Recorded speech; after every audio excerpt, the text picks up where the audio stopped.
को के साथ अत्याचार हुआ, जिन किसानों के साथ अथॉरिटी ने वादा खिलाफी करी, उसके विरोध में हम लोगों ने अपनी बात रखी है।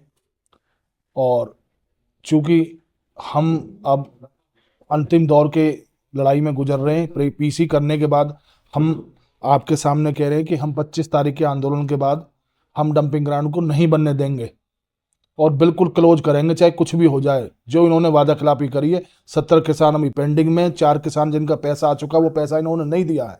गांव की और बहुत मूलभूत समस्या है, साथ साथ जिले की समस्या को लेकर हम बाद में आएंगे। 25 तारीख को हमारा प्रोग्राम। अच्छा, क्या वादा किया था आपसे जब जमीन ली गई थी? सर, जब जमीन अधिग्रहण करी तो ग्रेटर नोएडा प्राधिकरण सभी किसान जैसे करते हैं, उन्होंने जमीन अधिग्रहण करी जैसे नॉर्मल करते हैं। उसके बाद जब गाँव को लोगों को पता चला कि ये जमीन डंपिंग ग्राउंड के लिए की जा रही है, तो हम लोगों ने विरोध किया। अथॉरिटी गए, जहां जहां जो हमले किया आप लोगों ने देखा होगा। इन्होंने हमसे कॉम्प्रोमाइज किया कि ठीक है, विशेष गांव के विशेष दर्जा आपके गांव को दिया जाएगा, और जो आपको मुआवजा बढ़ा हुआ है और जो पीछे मुआवजा दिया है, जो अब के मुआवजे, उसका गैप आपको दिया जाएगा।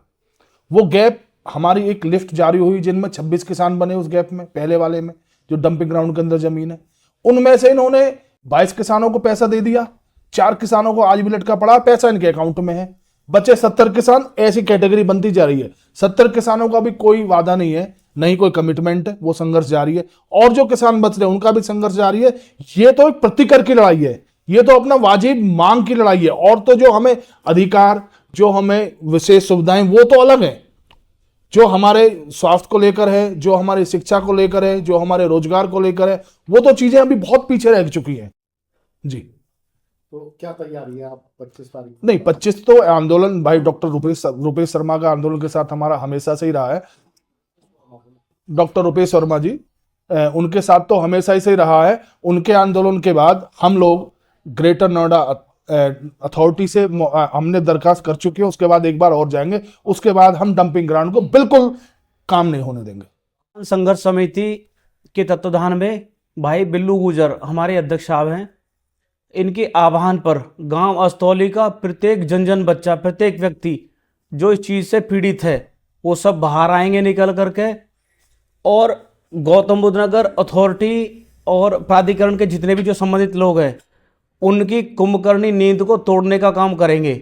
भाई के साथ प्रत्येक जो पहले गांव की समस्याएं हैं, गांव अस्तौली के लोग इकट्ठे हुए इस चीज़ को लेकर के, और मैं भी किसान संघर्ष समिति का एक जिम्मेदार सदस्य होने के नाते ये आह्वान कर देना चाहता हूं लोगों को, और अथॉरिटी के वे जो जिम्मेदार आदमी हैं, जिम्मेदार जितने भी नागरिक हैं, उनको सबको ध्वस्त कर देंगे हम सबको। बहुत अच्छे। बिल्लू भाई हमारे गुरु हैं और हमारी किसान यूनियन सभा के अध्यक्ष भी हैं। इनके सौजन्य में से ही हम ये जो गरीब और वंचित और शोषित किसान हैं, उन सभी की लड़ाई हम लड़ रहे हैं। पिछले काफ़ी दिनों से हमने देखा है कि कुछ किसानों को इन्होंने अतिरिक्त प्रतिकर नहीं दिया है, उसके चलते में घूसखोरी और वादा खिलाफी प्राधिकरण ने बार बार हमारे साथ में करी है। उसके प्रतिरूप में ही हम 25 तारीख को डंपिंग ग्राउंड का जो कार्य है वो बिल्कुल पूर्णतः बंद करेंगे, और हम धरना प्रदर्शन देंगे अपनी मांगों को लेकर, जो कि हमारी जायज़ मांगे हैं।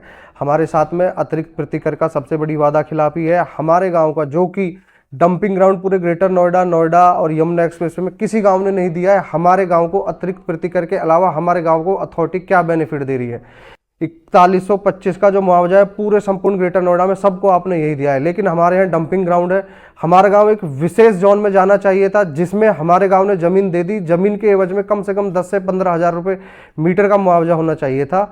उसके एवज में भी हम अपनी बात प्राधिकरण के सामने कई बार रख चुके हैं, और जिस पे हम आगे भी काम करेंगे। अपनी भी देना चाहता हूँ कि अथॉरिटी हमारे गांव में डंपिंग ग्राउंड बनना, इसका मतलब ये नहीं है कि वहाँ के जल को प्रदूषित कर देगी, वहाँ के हवा को प्रदूषित कर देगी। हर चीज़ का पुख्ता इंतजाम वहाँ होना चाहिए, वहाँ बिल्कुल भी पॉल्यूशन नहीं होना चाहिए। हर चीज़ का सॉल्यूशन है। ऐसे डंपिंग ग्राउंड विदेशों में बने हुए हैं, बड़े बड़े बने हुए हैं, शहरों के करीब भी बने हुए हैं, लेकिन वहाँ कोई डिस्टर्बेंस नहीं होता है। आगे इस चीज़ को आप जान लो। हमारे गाँव के बच्चों की शिक्षा, रोजगार, और किसान संघर्ष समिति गौतम बुद्ध नगर की तरफ से मैं पूरे ज़िले के लिए भी बोलता हूँ, स्पेशली आप हमारे क्षेत्र के बच्चों के लिए शिक्षा पे काम करें, जो आप नहीं कर रहे हैं। रोजगार पे काम करें, और हमारा वातावरण बिल्कुल भी दूषित नहीं होना चाहिए, वरना ये ग्राउंड बन के भी असफल हो जाएगा। धन्यवाद।